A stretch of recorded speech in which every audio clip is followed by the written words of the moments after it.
guys, we're here in Ridgeland, Mississippi. It's actually the second or third cold day we've got, so we're kind of geared up a little bit. Long johns on and got my coveralls. We're just gonna take with me. Let's get it, man. You gotta get it on these days too. So, Ace, let's get it, man. Let's go to the truck. So we're gonna go make some shit happen. I'm gonna go make something happen today. You got to do your schedule right when the cold months. Hopefully you kicked ass. Hopefully you kicked ass. A month or two ago.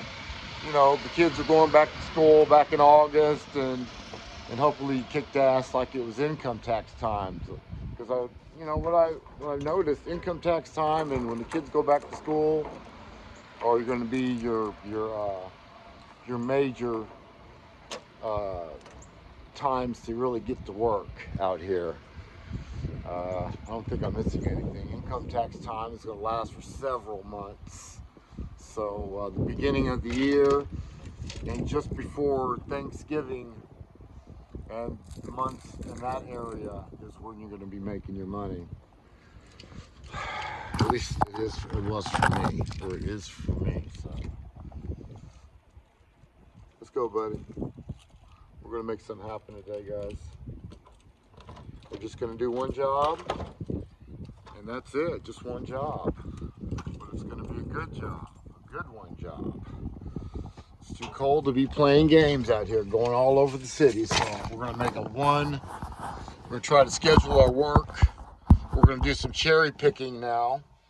Is basically what I'm saying. I'm going to be cherry picking the jobs that I do. Really, really freaking easy to do. Yeah, really freaking easy to do. Really freaking easy to do. Maybe 2-3 hours max. So they're going to be good paying jobs.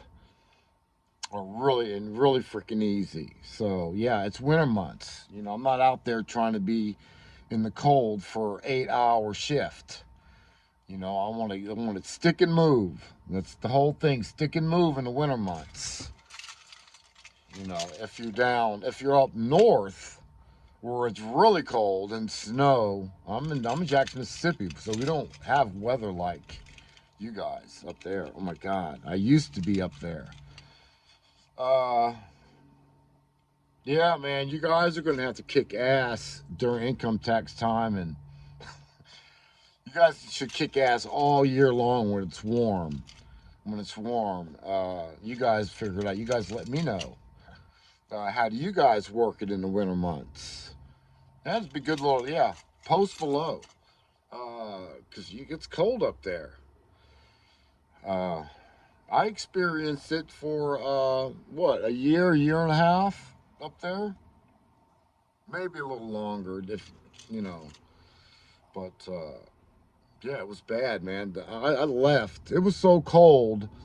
That year I left, it was so cold that I left December 31st. It was New Year's Eve.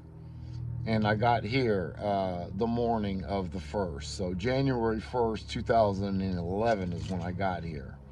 I came back to Jackson to start over again, 2011. So, yeah, it was cold up there. Damn, it was so cold. I said, man, I got to get the hell out of here. It was like an emergency. So, yeah, man, I hauled ass. I made $700 and freaking a couple days. Well, a day and a half, because I was on it. I was on a mission. $700. I was staying with my uncle at the time. Yeah, because I had to get out of there. I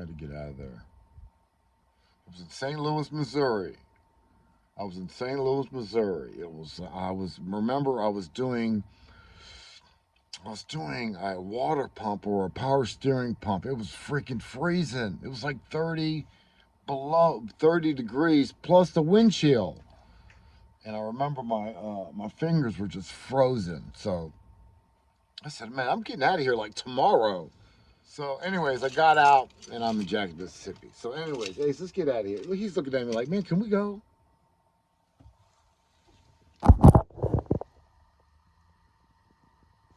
Yeah. Let's get out of here, Ace. All right, guys. Hey, you guys, I just had a phone call. You guys need to stop trying to call other mechanics or calling the dealership and say, hey, man, how much does it cost to do that? When you're just trying to get someone else's price so you know how to charge somebody. Start over. Hello? Yeah, I just want to know how much it costs to do it, you know, such and such. Yeah, we know what you're doing. Call me back later, sir. Or what I say is I normally check things out first. So now I have $100 minimum, so I'm going to start you out at $100. That way it eliminates all that. That's not why I do that, but it works. It you know, they're not going to be calling me no more if I do that. That's just something that just occurred to me. Hey, yeah, that worked. Yeah, I got a $100 minimum. I'm not going to give you, yeah, sir, that transmission costs $550 to replace. No, I'm going to look at it first. I'm going to start you at a $100 minimum. I get there, we'll check it, and then we'll talk pricing. That shit works. Because I used to get that a lot. And, yeah. And anyways, I started doing this, and things got better. All right, guys. I know I'm not much of a YouTuber kind of presence. You know, I know that. I was never like that, anyways. I'm even surprised that you guys are watching my videos. You know, the only thing that I just want to help one person. That's all, just one. So, and I'm sure I've done that. But yeah, but that's my thinking. Just one. If I can help one person out, I'm good. I'm good. I contributed. So, and hopefully they can be a superstar one day, unlike Hayes. So, that would be cool. Man, he used to watch my videos. Now look at him. He has 5 shops. Kind of thing. Yeah. Yeah. He said, cash at me. Cash at me, man. That's so funny. That's funny to me. It might not be funny to you, but it's funny. At the next light, turn right. Because you got to pull things out of people sometimes. And when it should be freely, when it should be easy. The power of giving. The power of giving. I give all the time. I give all the time. And I get so-called blessings all the time. But they always appear in all kinds of ways. It's just not cash money. It's all kinds of ways. So that's what you guys, some of you guys need to get over. It's not all about money all the time. My God. Chill out, man. Chill out. That's one of the reasons I can't hire anybody. I can't hire anybody because that's all I think about is, man, how much do I get paid? And then they try to rush through the job and try to get paid, and so they go buy a bag of weed or something. I like you guys. You guys are all right with me. Ain't nothing wrong with smoking weed. All right, well, it's cold today, so I'm geared up and I'm ready to go. So we're gonna go do some struts, some shocks on a, I don't know what it is, I forget. It's a SUV, Chevy, I think. I don't know. We're gonna go do shock, struts, and one rotor, and that's gonna be my day. It's a good paying job. It's cold outside. So yeah, it's gonna be a one job thing. And I should be out there. The book calls for 4, 5,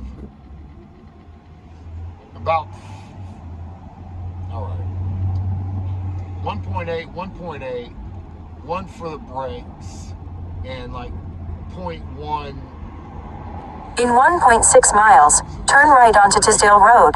For 5.5 hours. This job quotes for about 5.5 hours to do this job. It's not going to take me that long to do 2 struts, complete assemblies, and rear shocks, and throw on a rotor.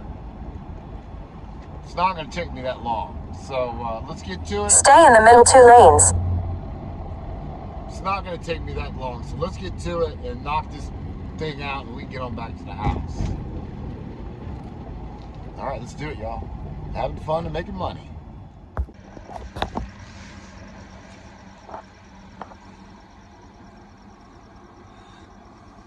right, y'all. Let's get it, because that wind is kind of kicking today. So,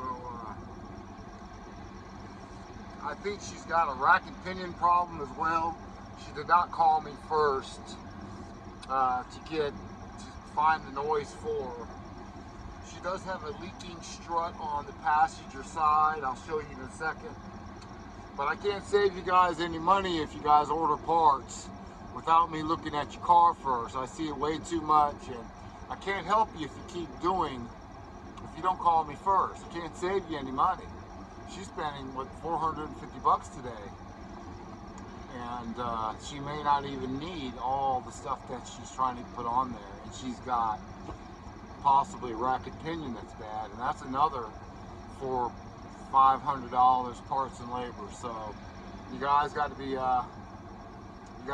smarter about your auto repair is what that says. Anyways, let's get to it. I'll show you the leaking strut.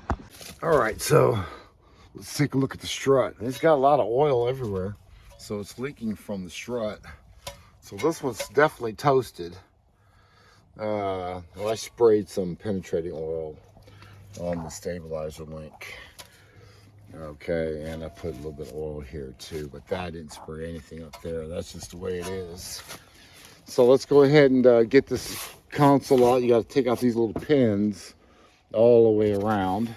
And this thing, I got one more pin I got to take out. One more plastic clip I got to pull out.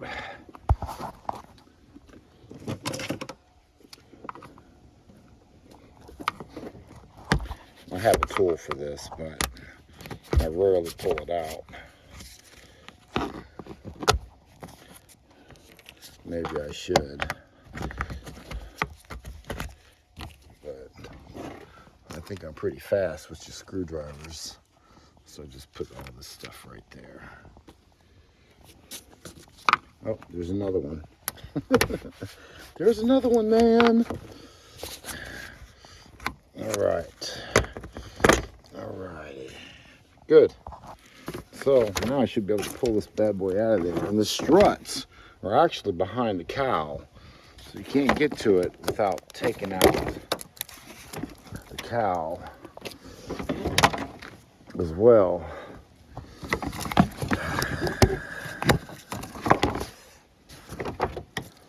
Oh, yeah, there it is. So let's take out some more pins and let's see if we can get this out of there. All right. You got to take out this ground 15 millimeter. Take out the ground, your ground connection. So when you jump start your vehicle, that's what that is. It's grounded straight to the body.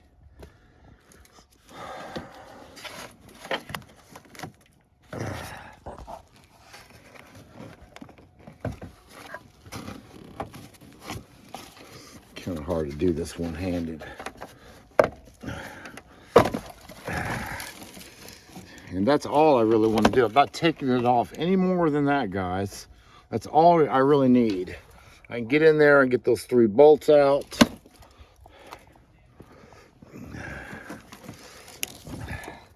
I can get in there and get those 3 bolts out without removing this thing completely. I'm not trying to do all that. Okay?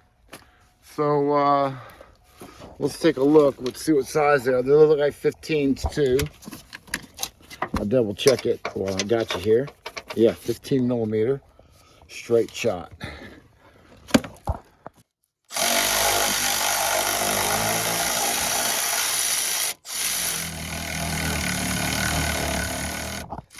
go to the other side and do that. All right, so we got the top bolts out. So now to move around a little bit, let's go ahead and pull off these nuts, and then we'll take that off. And then we'll get the strut on out of here and we'll release the ABS unit. You don't want to break this wire, otherwise you'll be buying another ABS sensor. We'll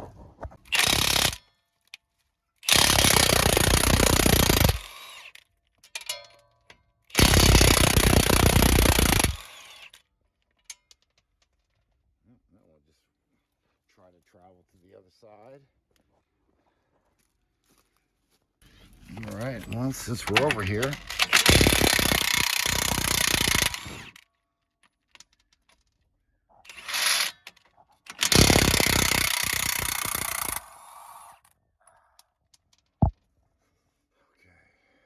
so we're going to need a hammer so we can pop these things out of here.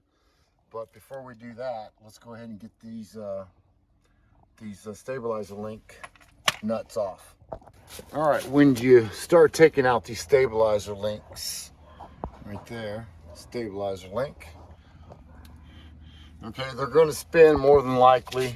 So just have your pair of vice grips handy, and you want to grip the back side of it and hold that ball joint back there, and then you can break it, and then you get the nut off that way. You want to grip it back there on the boot. There's a stud back there you can grab onto. Just grab the boot and squeeze the boot, and it'll lock it.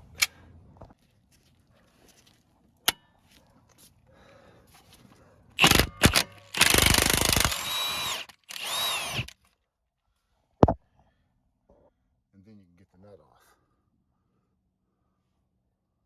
Okay?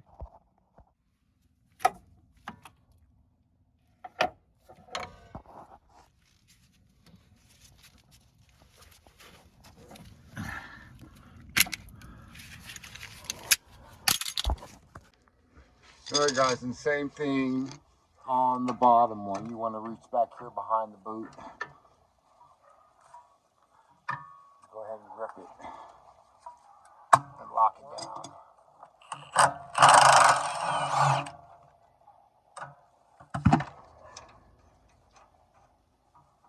All right. Pull that out of there. Drop it down. All right, so now all we got to do is get the strut out and get the wire off your ABS. And that's just going to require, you know, some pliers, some dikes, and just get underneath it and pop it out. Get underneath there. Just pop it out. Let's get that one off too. It's on the strut. Get that one out too. Same thing.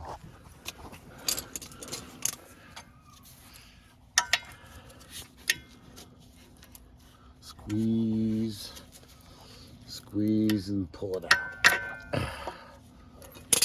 Now the strut is clear, so you're not going to rip this apart when you pull this out of there. You're not going to rip the dang line, okay? All right, all we got to do is get these bolts out, right?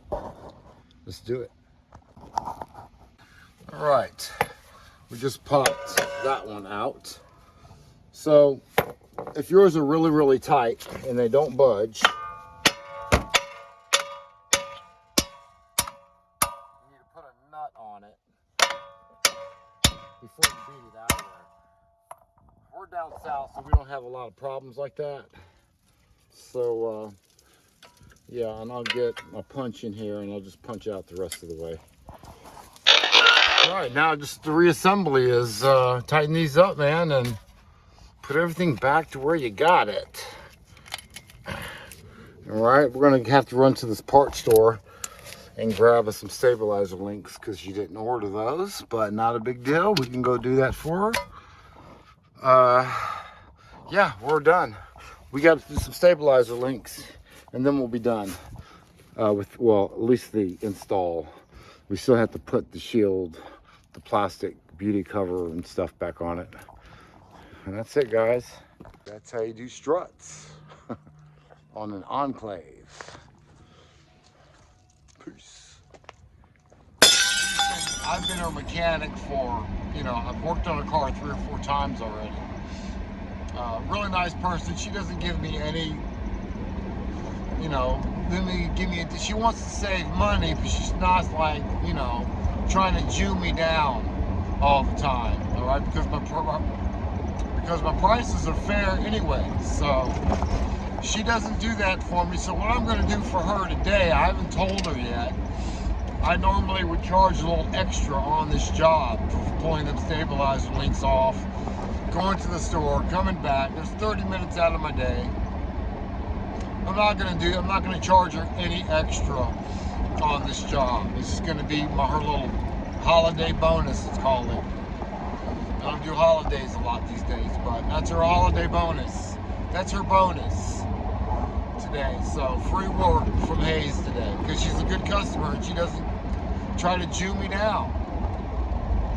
So if you got your own mechanic, yeah, try not to do that, and you might get looked out for from time to time. You can't be trying to be on a hustle every time you see a mechanic. Well, I think I can get him down to 125 instead of 175 or 200. You do that, you're automatically going to be in my I don't want to fuck with you list. Because I feel my prices are already good enough. I'm doing all the testing for you. You're getting the right problem fixed, and I shouldn't have to go through that. So I don't want to go. I'm not going to go through that. So yeah, that's the way it is, guys. Don't give your mechanic a bunch of crap about discounts. He knows when you need a discount, more than likely. He can look at the condition of your car and tell you, yeah, he's don't know how to take care of their car, or you just don't have no money. You can tell by that just by looking at someone's car. Believe it or not, look in the inside of the car.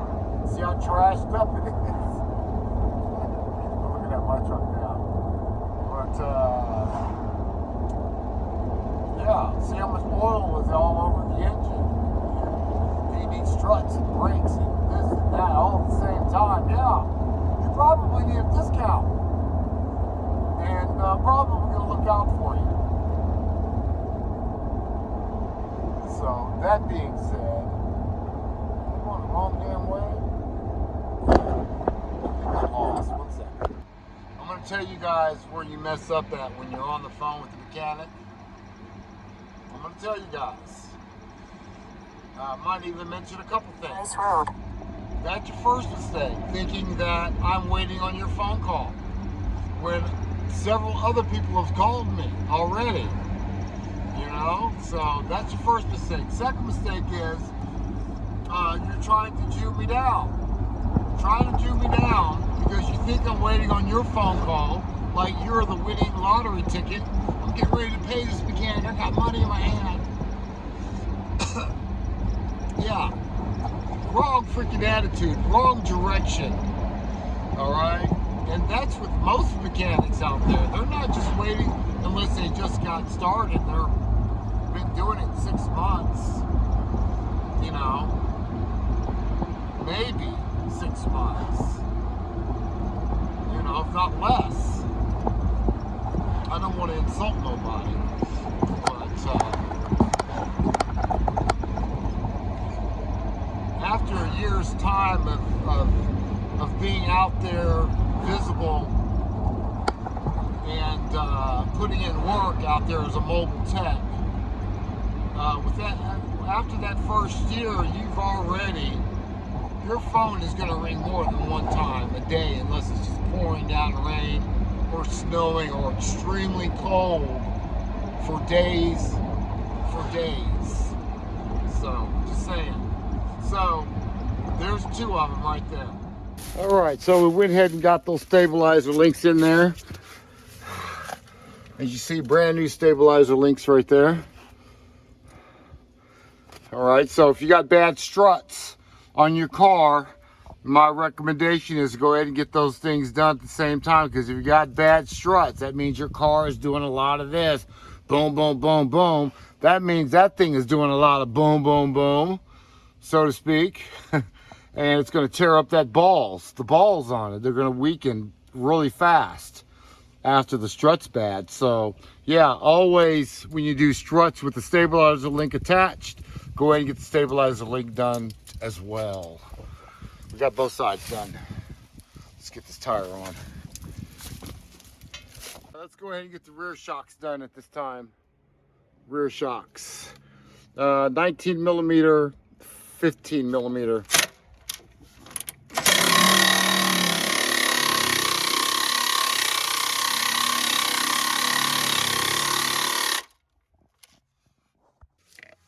All right, we went ahead and pressed this thing down and we pushed the shock all the way in there. You see it's not coming back up, right?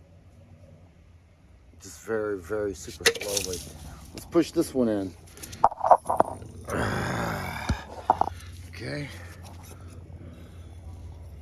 All right, that's what a shock should do. Keeps the tires on the ground.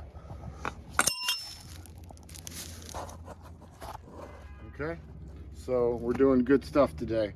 Let's put some new shocks on it. All right, when setting up for your rear shock job, you're just typically going to get a jack stand underneath the control arm and then let down the jack a little bit. And what will happen, that control arm will go up a little bit, and that way you'll have slack enough to get the shock out, because you don't want that shock fully